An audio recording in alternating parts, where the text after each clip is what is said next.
a trusted American soldier who held the keys to NATO's survival, sold every secret for the price of 2 cars and a comfortable lie. A father who kissed his children goodnight while planning to betray millions. And a single photocopy machine that nearly handed World War III to the Soviet Union. This isn't just about espionage. This is about how an ordinary man became the architect of the most devastating military betrayal in modern history. August 23, 1988. 6:47 a.m. Clyde Lee Conrad poured coffee in his kitchen in a quiet German village near Bad Kreuznach. His German wife Heidi was making breakfast. The children, Stefan, Anna, and little Thomas, were still sleeping upstairs. Through the window, Conrad could see 2 new cars in the driveway, paid for with money that no staff sergeant should ever have. And in exactly 13 minutes, German police would kick down that door and end the longest-running NATO spy operation in Cold War history. But to understand how a small-town Ohio boy became the man the Pentagon would later call a threat to Western civilization itself, we need to go back 19 years, to a winter evening in 1969, when a desperately lonely American soldier met a German woman with 2 children and made promises he'd fund with treason. Clyde Lee Conrad wasn't born a traitor. He was born in Sebring, Ohio in 1948, a town so small that everybody knew everybody, where high school athletics mattered more than global politics, and where patriotism wasn't a choice. It was just the air you breathed. Conrad was the quiet type, not unpopular, just unremarkable. He lettered in track and rifle team, steady hands, good eyes, the kind of discipline that military recruiters dream about. When he graduated in 1965, Vietnam was heating up and the draft was looming. Like thousands of other small-town boys, Conrad made the calculation: better to enlist on your own terms than wait to be called. The U.S. Army welcomed him with open arms. By 1966, Conrad found himself not in the jungles of Southeast Asia, but in West Germany, assigned to the 8th Infantry Division, stationed along the fault line between freedom and communism, where NATO forces stared across barbed wire at Soviet tanks. Germany changed everything. For a kid from Sebring, Ohio, this was another planet. Ancient castles, beer gardens, a language that sounded like gravel in a blender. And women, German women who found American soldiers exotic, dangerous, interesting. In 1969, at a guest house in Bad Kreuznach, 21-year-old Clyde Conrad met Heidi Miller. She was 28, a single mother with 2 young children from a previous relationship that had ended badly. She worked part-time at the guest house, serving beer and schnitzel to American soldiers who were far from home and desperately lonely. Heidi had soft brown hair, tired eyes, and the kind of worn-down beauty that comes from raising 2 kids alone in a country still recovering from war. Conrad was smitten instantly. Have you ever met someone who felt like the answer to every question you didn't know you were asking? Someone who made you feel less alone in a world that suddenly seemed too big and too cold? That's what Heidi was for Clyde Conrad. Their courtship was fast. 3 months after meeting, they were married in a small civil ceremony at the Rathaus. Conrad became an instant father to 8-year-old Stefan and 6-year-old Anna, 2 German children who suddenly had an American stepfather who spoke terrible German but tried really hard to make them smile. The little family moved into a modest apartment near the base. Conrad's army pay, about $764 a month, had to stretch across 4 people now. Heidi didn't work. Her German wasn't great in official settings, and childcare was expensive. They managed, barely, in that way young military families do. Second-hand furniture, cheap cuts of meat, birthdays celebrated with homemade cake instead of store-bought. But Conrad was happy. For the first time in his life, He mattered to someone. He had a family. He had purpose. And then, in 1971, his career took a turn that would eventually put the fate of millions in his hands. Conrad was transferred to G3 War Plans, the nerve center of the 8th Infantry Division's strategic operations. This wasn't grunt work. This was the room where NATO's most classified secrets lived. Battle plans for World War III, locations of nuclear weapons, defensive strategies for a Soviet invasion, bridge demolition schedules, supply routes, communication protocols, everything. And Clyde Conrad, the quiet kid from Sebring with the steady hands and good discipline, was put in charge of the vault. They called him Mr. Plans. He had the keys. He had access to the photocopy machine. He had authorization to handle documents stamped top secret and cosmic, NATO's highest classification level. He was trusted completely because Clyde Conrad was exactly the kind of soldier the Army loved. Hardworking, reliable, never complained, never caused trouble. What nobody knew was that Mr. Plans was slowly drowning. By 1973, Heidi was pregnant with their first child together. Thomas was born in early 1974, a healthy baby boy who needed diapers, formula, clothes, a bigger apartment.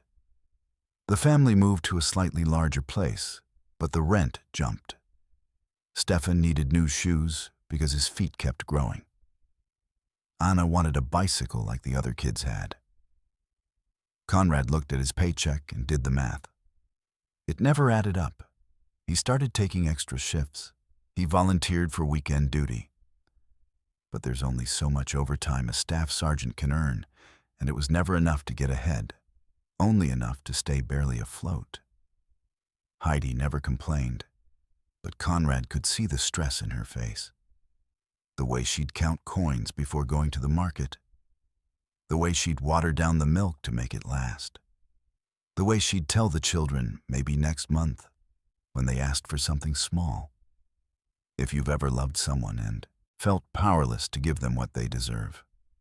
If you've ever watched your children go without while other families have plenty, then you know the exact desperation that was eating Clyde Conrad alive. That kind of desperation doesn't make excuses. It makes opportunities look like salvation. In the spring of 1975, Conrad's supervisor called him into the office. Staff Sergeant Zoltan Szabo, Hungarian-American, Vietnam veteran, decorated soldier, the kind of guy who commanded respect just by walking into a room. Szabo had taken a liking to Conrad. They'd grab beers sometimes after duty. Szabo would tell war stories. Conrad would listen, grateful for the attention from someone who seemed to have life figured out. That April evening, after most of the office had cleared out, Szabo closed the door and sat on the edge of his desk. "Clyde, can I ask you something personal?" Conrad looked up from the file he was organizing. "Sure, Sergeant. You doing okay? Financially, I mean." Szabo's voice was casual, but his eyes were sharp. Conrad felt his face flush. "Managing. You know how it is. Family's expensive." Szabo nodded slowly. 3 kids on a staff sergeant's pay. Heidi not working. Yeah, I can imagine. He paused. Let the silence stretch. "What if I told you there's a way to make some extra money? Serious money, completely safe." Conrad's heart started beating faster. "What kind of way?" Szabo leaned forward, his voice dropping to barely above a whisper. "I have contacts. People who work in defense contracting, analysis, that kind of thing. They need certain types of documentation. Nothing classified, really. Just planning materials, technical specs, the kind of stuff that sits in filing cabinets gathering dust. They pay very well for access." Conrad's stomach tightened. "I don't know, Sergeant. That sounds—" "Think about it," Szabo interrupted gently. "I'm not asking you to do anything today. But Clyde, He put a hand on Conrad's shoulder. I've seen how hard you work, how much you care about your family. You deserve better than check-to-check living. Just think about it. Conrad thought about it for 3 weeks. He thought about it when Stefan came home crying because the other kids made fun of his worn-out shoes. He thought about it when Heidi quietly mentioned that her sister's family in Stuttgart had just bought a new car. He thought about it when Thomas needed medicine and they had to wait until payday to afford it. In May 1975, Conrad walked into Szabo's office and said 4 words that would change history. What do you need? Szabo smiled. Not a big smile, just a small, satisfied curve of the lips. Good man. Start small. There's a logistics plan. Bridge coordinates, supply routes for a training exercise. Technically restricted, but operationally meaningless. I need photocopies. It sounded so simple, so harmless. Conrad waited until the late shift when the office was nearly empty. His hands shook as he unlocked the vault. The document was exactly where Szabo said it would be. A thick folder marked restricted. Not even top secret, just restricted. The photocopy machine hummed and clicked. 47 pages. Conrad counted every single one, his heart hammering so hard he thought it might crack his ribs. He put the original back in the vault, locked it, and slid the copies into a manila envelope. The next morning, he handed the envelope to Szabo in the parking lot. Szabo barely glanced at it. Good work. I'll let you know when there's more. He walked away. Conrad stood there, waiting for something. Guilt, maybe, or fear. Instead, he just felt numb. 2 days later, he found an envelope in his locker. Inside was $3,000 in cash. $3,000? More money than Conrad had ever seen at once in his entire life. Enough to pay off the medical bills, enough to buy Stefan those shoes, enough to take Heidi to a nice dinner and watch her smile for the first time in months. When temptation looks like love, when betrayal wears the mask of provision, how do you tell the difference? That's the question Clyde Conrad never asked himself, because he'd already decided the answer. That weekend, Conrad took the family shopping. New clothes for the kids, a nice cut of meat for dinner, a small necklace for Heidi. Nothing extravagant, just something to make her feel special. Heidi looked at him with confused joy. Clyde, how did we afford all this? He'd practiced the lie. Extra duty pay came through. That assignment I told you about. Turns out they're compensating better than I thought. She believed him because she wanted to, because she loved him, because the alternative was unthinkable. But $3,000 doesn't last forever, and Zoltan Szabo wasn't done with Clyde Conrad. A month later, Szabo appeared at Conrad's desk with another request.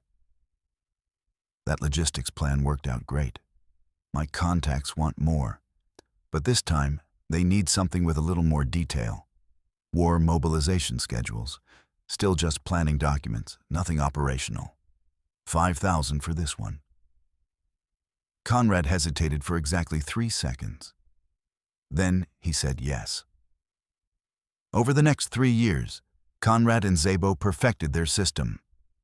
Conrad would identify documents, photocopy them during late shifts, pass them to Szabo. Money would appear, sometimes in his locker, sometimes in a pre-arranged drop spot, always in cash. What Conrad didn't know, what he would never know until it was far too late, was where those documents were really going. Szabo wasn't working for defense contractors. He was working for Hungarian military intelligence, which fed everything directly to the Soviet KGB. Every photocopied page went to Moscow. Every battle plan, every supply route, every defensive strategy. NATO's entire playbook was being read by the enemy, and Clyde Conrad was the one holding it open. By 1978, the Conrad family had moved to a nicer house. 2 new cars sat in the driveway, a Mercedes for Heidi, a BMW for Clyde. The children had new bicycles, new clothes, birthday parties with actual decorations and store-bought cake. Neighbors noticed. Other Army families noticed. How does a staff sergeant afford all that? Conrad had his story ready. Heidi's family invested well. Her parents left her some money. The lies came easier now. He barely had to think about them. But someone else was noticing too. In early 1979, Sabo called Conrad to a quiet meeting at a guest house outside town. "I'm retiring," Sabo said, sipping his beer. "Heading back to the States, but the work doesn't stop." Conrad felt panic flutter in his chest. "What do you mean?" "I'm introducing you to your new contacts. 2 men, Swedish citizens, Hungarian background. They'll be your handlers from now on. Same arrangement, same pay, same security. Nothing changes except the faces." This was the moment. The last exit before the highway to hell. Conrad could have said no. Could have walked away. Could have confessed and taken his chances with military justice. But he looked at Sabo, his mentor, his friend, the man who'd never been caught, and he saw his own future. Comfortable, safe, provided for. When you've already sold your soul, what's one more payment? "Okay," Conrad said. "Introduce me." Zoltan Sabo retired in 1980 and disappeared into civilian life. He would eventually become a colonel in the Hungarian army, his betrayal rewarded with rank and comfort. And Clyde Conrad, the quiet kid from Sebring, Ohio, became something far more dangerous than a traitor. He became a businessman. Because over the next decade, Conrad wouldn't just copy documents. He'd build an empire of espionage, recruiting other desperate soldiers, expanding the network, turning treason into a career. 30,000 NATO documents would pass through his hands. Plans that could have decided World War III. Nuclear weapon locations, defensive strategies, the entire architecture of Western survival. And every single night, Clyde Conrad went home, kissed his children goodnight, and slept like a man with nothing to hide. But empires built on lies don't stand forever.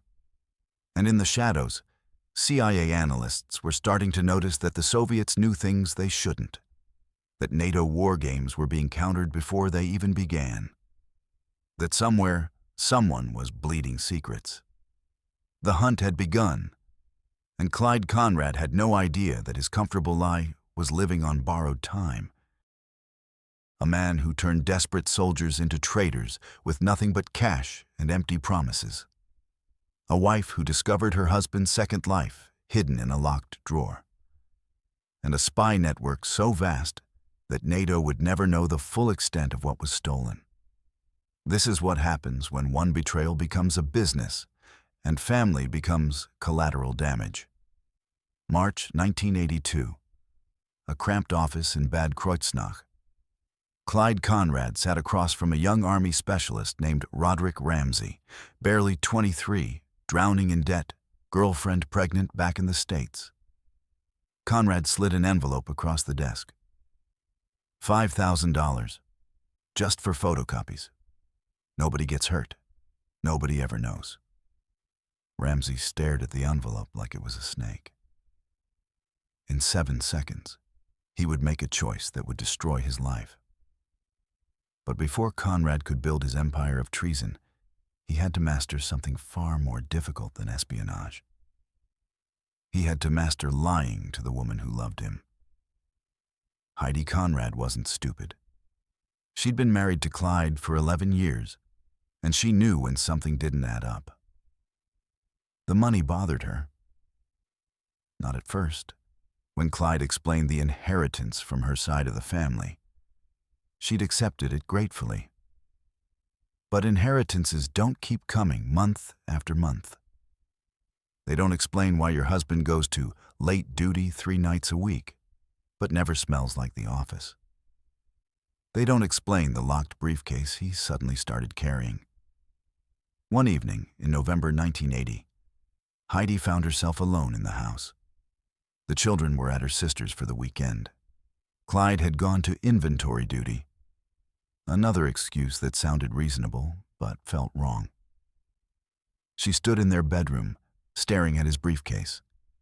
It sat on the closet shelf, locked, always locked. Her hands shook as she searched for the key.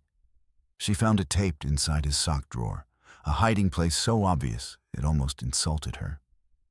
The briefcase clicked open.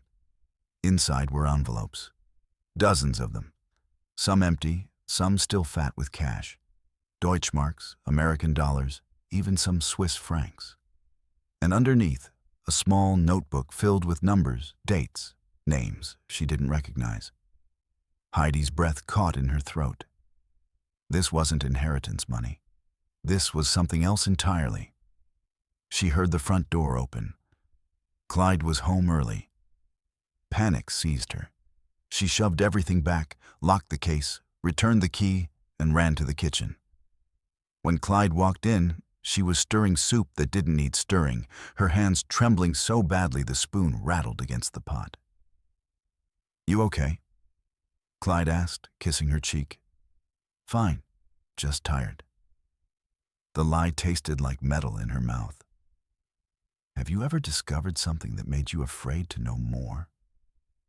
When the truth feels more dangerous than the lie, most people choose blindness. That's the choice Heidi made that November night. She never asked about the briefcase. She never confronted him. Because deep down, she knew that asking would destroy everything. With Sabo gone, Conrad needed to expand. The Swedish-Hungarian couriers wanted more material, faster delivery, deeper access. One man could only do so much. Conrad needed help. He started watching the young soldiers in his unit, looking for the signs. Who complained about money? Who had gambling debts? Who had family problems back home? Who seemed hungry for something more? Roderick Ramsey was the first. Specialist Ramsey worked in communications, decent access, low rank, drowning in debt from a girlfriend's medical bills. Conrad invited him for beers, built the friendship, casual conversations about money problems. Then, after 3 months of grooming, the pitch. "I know a way you could clear those debts in a week." Ramsey looked up from his beer. "How?" "Photocopies, documents. I have buyers who pay extremely well, $5,000 for the first batch, more if it works out."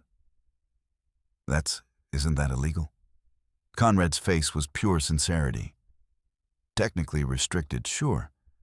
But Ramsey, these are planning documents, training materials. Nobody's getting hurt. Think of it as recycling paperwork for profit." Ramsey said yes. They always said yes. Because Conrad had perfected Szabo's technique.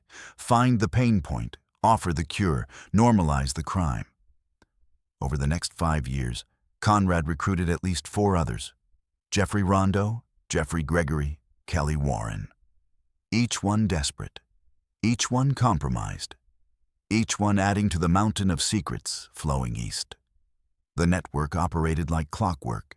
Young soldiers would photocopy classified materials. Conrad would collect, organize, and photograph everything onto microfilm. The Swedish couriers would pick up the packages during business trips.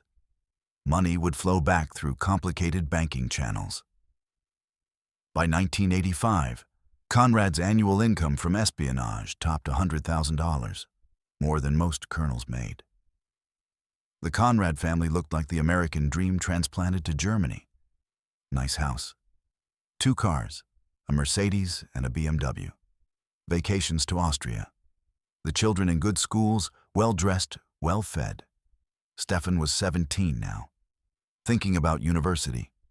Anna was 15, popular, already dating. Thomas was 11, obsessed with soccer, oblivious to everything except the goal net in the backyard. Conrad coached Thomas's soccer team. He attended Stefan's school conferences. He took Heidi to nice restaurants on anniversaries. To every neighbor, every fellow soldier, every friend, Clyde Conrad was the model NCO. Dedicated, family-oriented, trustworthy.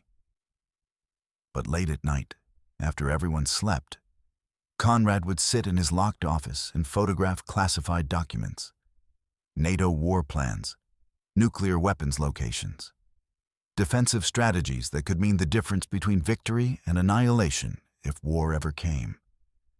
He'd become so good at the double life that he'd almost forgotten it was a lie. 3,000 miles away, CIA analysts were seeing patterns that terrified them. Soviet forces were adapting their strategies with impossible precision. NATO war games kept getting countered before they even began. The Russians seemed to know bridge demolition schedules, supply routes, defensive positions, information that should have been completely secure. In 1979, the CIA launched Operation Canasta Player. The mission: find the leak. It took years, hundreds of suspects, thousands of security files reviewed. But slowly, the profile emerged. Someone with access to G3 war plans, someone in the 8th Infantry Division, someone who'd been in place for years, someone living beyond their means. By 1986, Army counterintelligence had narrowed it down. They started watching bank accounts, following money trails, documenting lifestyle inconsistencies. Staff Sergeant Clyde Conrad earned $764 a month, but he had multiple bank accounts holding over 200,000 hodlers. His mortgage was paid in full. He'd recently bought 2 new cars with cash. The investigators built their case brick by brick. But there was a problem.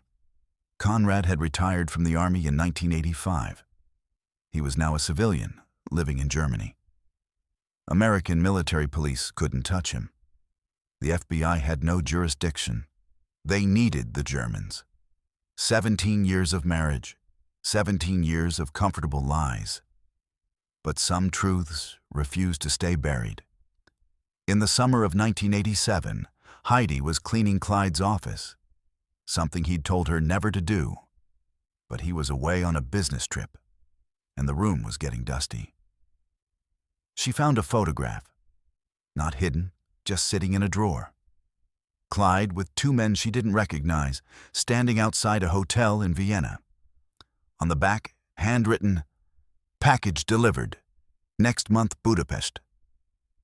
Her stomach turned to ice. Package. Budapest. She searched deeper, found more photographs, found ledgers with coded entries, found receipts from cities Clyde had never mentioned visiting. When the person you've trusted for nearly 2 decades turns out to be a stranger, the ground disappears beneath your feet. Heidi sat in that office, surrounded by evidence of a life she'd never known, and she had to make a choice. Confront him or keep pretending. She chose pretending, because the children were almost grown, because she was 46 with no job skills and no German work history, because destroying the lie meant destroying the life. But the pretending was killing her. German intelligence and U.S. Army counterintelligence spent 18 months building an airtight case. They had Conrad's bank records. They had testimony from some of the recruited soldiers who'd been caught and flipped. They had photographs of dead drop meetings. What they didn't have was Conrad himself confessing. He was too smart for that. On August 23, 1988, German police received authorization for arrest. The plan was simple. Early morning raid, minimal warning, maximum surprise. Heidi was making breakfast. Clyde was reading the newspaper, coffee going cold in his cup. Thomas was complaining about school starting next week. Stefan had already left for his job at the auto shop. Anna was upstairs getting ready. The knock on the door was loud, official. Clyde's face went pale. Just for a second, Heidi saw something she'd never seen before. Fear. He stood slowly. "I'll get it." Clyde, Heidi started, but he was already walking to the door. When he opened it, 6 German police officers stood there, weapons drawn. Clyde Lee Conrad, you are under arrest for espionage and treason against the Federal Republic of Germany and NATO. Thomas dropped his cereal spoon. Anna appeared at the top of the stairs, frozen. Heidi's hands went to her mouth as officers pushed past Clyde into the house. They searched everything, tore apart the office, found the cameras, the film, the coded notebooks, found bank statements showing deposits that no staff sergeant could explain. Clyde said nothing. He stood silent, hands cuffed, watching his family's world collapse. Heidi looked at her husband, this man she'd loved, built a life with, raised children beside, and saw a complete stranger. "Who are you?" she whispered. "Clyde, who are you?" He met her eyes for just a moment, and the look on his face wasn't guilt. It was resignation, like he'd been waiting 19 years for this moment. They led him away. Thomas was crying. Anna had locked herself in the bathroom. And Heidi stood in her kitchen, surrounded by the ruins of a comfortable lie, finally understanding the price of willful blindness. The arrest made international news. NATO's most damaging spy caught. American soldiers sold alliance secrets for nearly 2 decades. Espionage ring compromised Western defense. But the story was just beginning, because now came the trial. And in a Koblenz courtroom, the world would learn exactly how much damage one quiet man from Sebring, Ohio, had done. 30,000 documents, 13 years of treason, secrets that could have decided World War III. And through it all, Clyde Conrad would maintain his silence, protecting the full truth even as his life sentence began. Because some secrets, Conrad had decided, were worth taking to the grave. A trial that revealed NATO's darkest nightmare. A father whose children learned he'd sold the world for the price of 2 cars.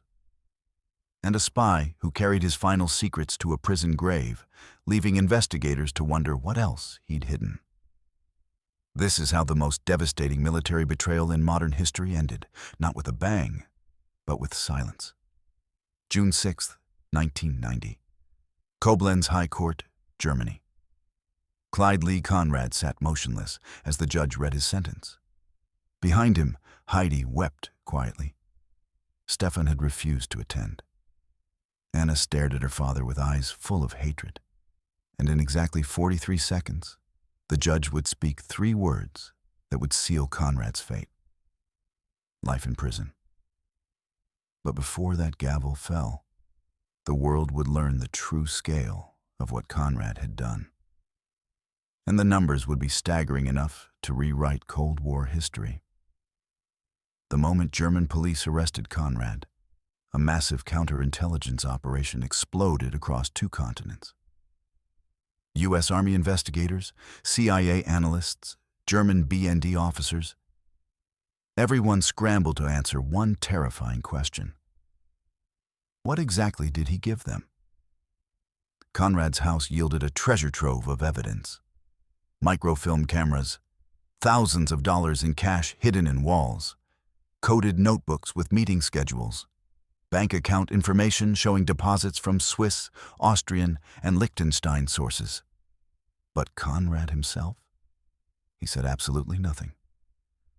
"I want a lawyer," he stated once, calmly, in perfect German. Then silence. Complete, total, professional silence. The investigators tried everything. They offered reduced sentences. They showed him evidence. They brought in psychological experts. Conrad sat through every interview with the same neutral expression, saying nothing. It was the silence of a man who'd been trained, who knew that every word could hurt him, who understood that his only power left was what he refused to say. So investigators had to piece together his crimes from the outside. What they discovered made seasoned intelligence officers go pale. Conrad had sold more than 30,000 classified NATO documents between 1975 and 1988. Not random papers, the crown jewels of Western defense. General Defense Plans, GDP. Exact battle strategies for defending Western Europe against Soviet invasion. Nuclear weapons locations, where NATO kept its tactical nuclear arsenal across Germany. Bridge demolition schedules. Which bridges would be blown to slow a Soviet advance, and when. Communication protocols. How NATO forces coordinated during crisis. Supply routes. Logistics plans for keeping troops fed, armed, and mobile during war. A senior Pentagon official testified at Conrad's trial with a statement that made headlines worldwide. If war had broken out during those 13 years, NATO forces would have faced an enemy that knew our every move before we made it. The casualties would have been catastrophic. Conrad didn't just betray secrets. He betrayed every soldier who trusted those plans to keep them alive. The estimated value of Conrad's intelligence to the Soviet bloc, incalculable. The damage to NATO's strategic position, potentially war-losing. And Conrad had done it all for approximately $1.2 million over 13 years, about $92,000 per year. Conrad's arrest triggered a domino effect. Within months, the soldiers he'd recruited started falling. Roderick Ramsey was arrested at Fort Bragg in November 1988. Faced with evidence, he broke down immediately. Conrad said it was just paperwork. Ramsey sobbed during interrogation. He said nobody would get hurt. I needed the money for my kid. I didn't know it was going to the Soviets. Jeffrey Rondeau was picked up in Georgia. Kelly Warren in Texas. Each one told the same story. Conrad had found them when they were desperate, offered them money, normalized the treason, and turned them into accomplices. The legal machinery ground forward. Some got plea deals for cooperation. Some got decades in military prison. All of them had their lives destroyed for money that was already spent. While Conrad sat in a German jail awaiting trial, Heidi faced a different kind of prison. The press was merciless. Spy's wife. What did she know?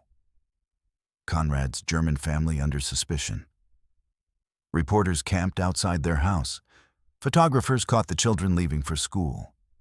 Stefan quit his job after his boss saw the news. Anna was expelled from her friend group overnight. The daughter of a traitor was suddenly toxic.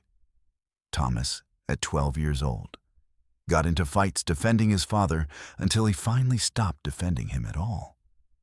What do you tell your children when their hero becomes a monster? When the man who coached their soccer team turns out to have sold the safety of millions? Heidi had no answers. Only the wreckage of 19 years built on lies. She filed for divorce in January 1989. Not because she stopped loving him. That would have been easier. She filed because she'd never really known him to begin with. You can't love a ghost. The Koblenz High Court trial lasted 4 months. It became one of the most significant espionage cases in post-war German history. Prosecutors presented overwhelming evidence. Testimony from captured couriers describing the Swedish-Hungarian pipeline. Bank records showing $1.2 million in unexplained deposits. Testimony from the soldiers Conrad recruited. Microfilm equipment found in his home. CIA damage assessments detailing compromised operations. Conrad's defense attorney tried to argue that the prosecution couldn't prove what specific documents had been passed. But the evidence was crushing. Former colleagues testified that Conrad had access to everything. Some of the recruited soldiers had kept copies as insurance, copies that matched NATO's most classified materials. The prosecution called 73 witnesses. The defense called 4. Conrad himself never took the stand. His lawyer advised against it, knowing that Conrad's silence was his only shield. But silence can't stop justice. On June 6, 1990, after 9 hours of deliberation, the judges returned. The courtroom was packed. Heidi sat in the back, a ghost of the woman she'd been. Stefan had refused to come. He was done with his stepfather forever. Anna attended but wouldn't look at Conrad. Thomas was too young. Heidi had left him with her sister. The chief judge read the verdict with cold precision. Clyde Lee Conrad, this court finds you guilty of treason, espionage against the Federal Republic of Germany and NATO, and conspiracy. Your actions endangered the lives of millions and compromised the security of the Western Alliance during one of history's most dangerous periods. He paused, looking directly at Conrad. This court sentences you to life imprisonment. Additionally, you are fined 2 million Deutsche Marks, and all assets acquired through espionage are hereby seized. Conrad's face showed nothing. No emotion. No remorse. Just that same neutral mask he'd worn for 2 years. But in the gallery, Anna made a sound, half sob, half gasp, that cut through the courtroom like a knife. Her father didn't even look at her. Conrad was transferred to Diez Prison, a maximum security facility in Rhineland-Palatinate. He entered the system at age 42, knowing he would never leave. The other inmates knew who he was. Der Verräter, the traitor. He was kept in protective custody for his own safety. Even hardened criminals have lines they won't cross, and selling out your country is one of them. Conrad adapted to prison with the same quiet efficiency he'd brought to everything else. He worked in the library. He exercised. He read. He wrote letters to Heidi that she never answered. He also kept his secrets. Prison interviews with intelligence debriefers went nowhere. Conrad would chat about weather, about books, about anything except his crimes. He took classified information to his grave, literally. Investigators always believed Conrad knew more than he'd revealed. The Swedish couriers had disappeared into diplomatic immunity. Zoltan Sabo had died of cancer in 1991, taking his secrets with him. But somewhere out there were handlers, contacts, maybe even documents that had never been recovered. Conrad was their last link to the full truth.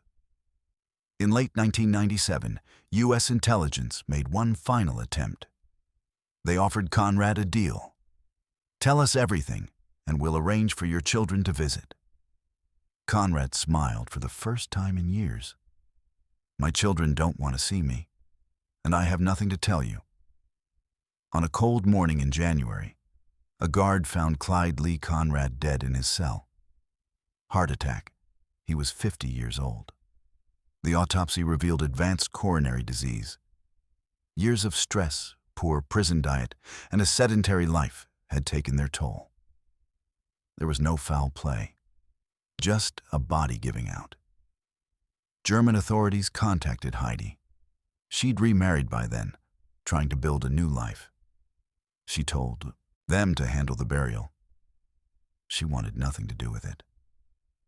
Stefan refused to comment. Anna said, "Good." Thomas, now 24, was the only one who showed any emotion. I wish he'd lived long enough to tell us why. But that's the thing about traitors. They rarely have reasons that make sense to anyone but themselves. Conrad sold NATO's survival for money he barely got to enjoy. He destroyed his family for a comfortable lie that lasted less than 2 decades. He traded honor for cars and vacations and the hollow pride of getting away with something. And in the end, he died alone in a cell. His secrets intact, his family gone, his name forever synonymous with betrayal. Conrad's espionage forced NATO to completely overhaul its security protocols. Classification systems were redesigned, access controls tightened, background checks intensified. The damage assessment continued for years. But the real cost wasn't measured in documents or protocols. It was measured in trust destroyed. After Conrad, NATO forces looked at each other differently. The idea that a trusted NCO, a family man, a guy who coached kids' soccer, could be selling them out to the enemy, it poisoned relationships. It made everyone suspect. Conrad's recruits served their time and were released. Ramsey got out in 2003, a broken man who'd served 15 years for photocopies he made when he was desperate. The others scattered, living under assumed names, carrying the weight of being Conrad's network. Heidi lived quietly in southern Germany until her death in 2019. She never spoke publicly about Conrad. Her children changed their names, cut ties with their past, built lives far away from the shadow of treason. The Clyde Conrad case stands as one of the Cold War's greatest intelligence disasters. Not because of dramatic shootouts or daring escapes, but because of how ordinary it was. A quiet man from Ohio who loved his family and betrayed his country, who sold millions of lives for the price of a comfortable middle-class existence, who recruited desperate soldiers with the same techniques that had worked on him. This story isn't really about espionage or the Cold War. It's about what we're willing to sacrifice when we're desperate. About how betrayal starts with one small compromise and grows until it consumes everything. About how the people who love us can become casualties of our choices. Conrad died believing his secrets died with him. But his legacy lives on in every security clearance investigation, every locked vault, every suspicious glance between soldiers who should be brothers. Because once trust is broken at that level, it never fully heals. It just leaves scars. Somewhere in NATO archives, there's still a file marked Conrad Investigation Ongoing. Because investigators never stopped believing he'd hidden something. Some document, some contact, some piece of the puzzle they never found. Clyde Lee Conrad's body is buried in an unmarked grave in Germany. No family attended. No military honors. Just a prison burial for a man who sold his honor for a lie. And the final question remains unanswered. If NATO had gone to war during those 13 years, how many soldiers would have died because Clyde Conrad needed a nicer car? We'll never know. And maybe that's the most terrifying part of all.